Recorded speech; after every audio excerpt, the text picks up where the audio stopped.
I still see her bloodied face on that dusty road. I watched her collapse as the men from his family dragged her away. I knew in that moment that nothing would ever be the same. I am a simple villager, and I lived through one of the saddest love stories I have ever seen.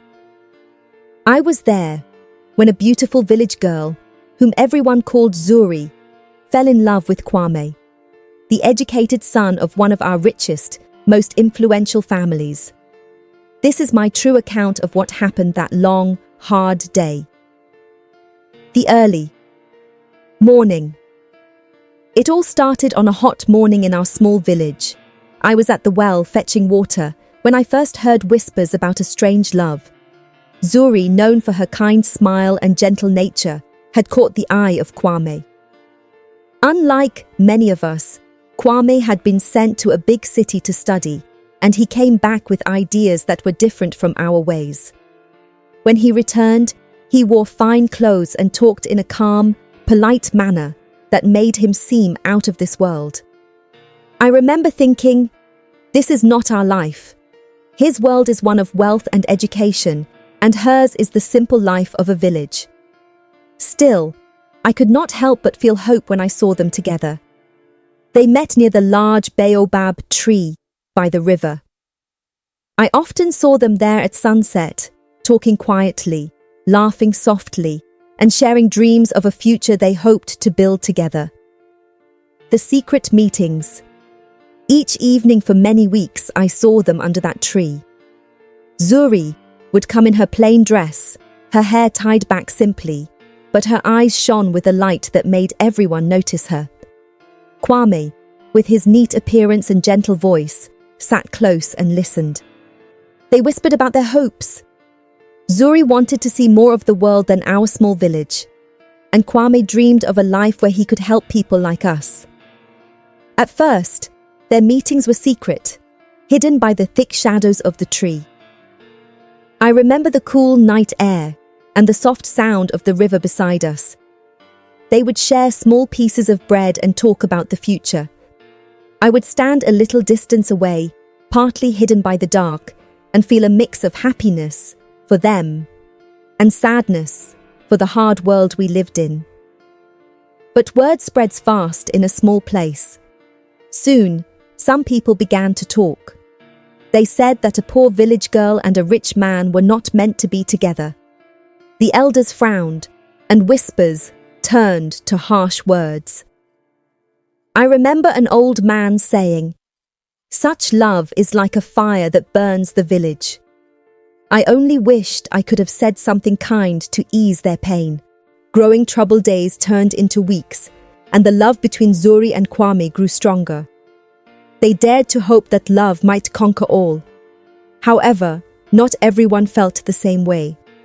Kwame's family, powerful and proud, had plans for him.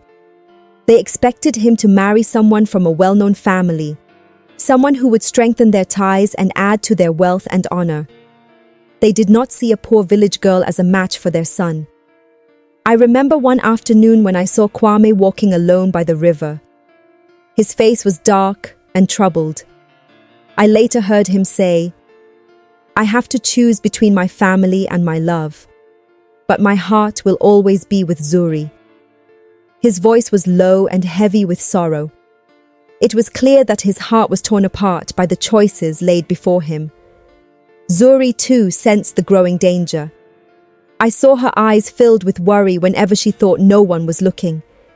She sometimes walked the narrow paths alone, lost in thought, as if wondering how a love like theirs could ever be allowed to grow. The fateful afternoon. Then came the day that still haunts my dreams. It was a day like any other in the village, but the events that followed would change our lives forever. It started in the early afternoon, around 1 p.m., when the air was thick and the heat made everyone feel tired.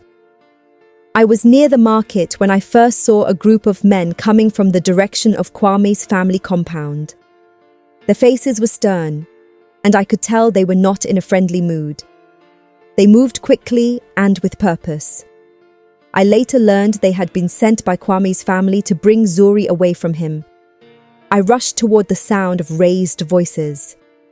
As I got closer, I saw a crowd gathering outside Zuri's modest hut.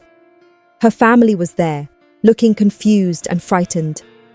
And there, in the middle of the small yard, stood Zuri, her face bruised and her eyes filled with tears. Two of the men were holding her arms roughly while another man barked orders at her. I shouted, "Stop! Let her go!" But my voice was swallowed by the angry shouts and the heavy thud of boots on the dry earth. I felt my heart pound with fear and anger. I knew that if I tried to intervene, I would only make things worse. Zuri looked at me for a brief moment, as if begging silently for help. Her eyes were wide with pain and fear.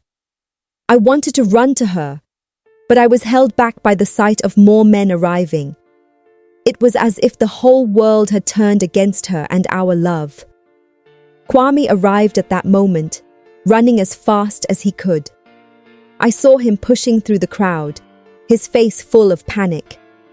He reached Zuri and grabbed her hand, trying to pull her away from the men who held her.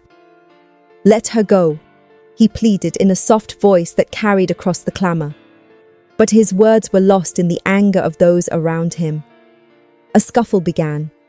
I remember the smell of dust and sweat, the sound of fists hitting flesh, and the cries of pain that filled the air. Zuri's cries were the saddest of all. I watched in helpless despair as she was pushed to the ground. Blood trickled from a cut on her forehead. Her dress was torn and her eyes looked distant, as if she was already leaving this world of pain. For what felt like an eternity, time moved slowly. Every minute was heavy with sorrow and shock. I could not move. I was frozen by the sight of our once bright love being crushed by anger and cruelty. I prayed silently that this would end, that someone would step in and stop the madness.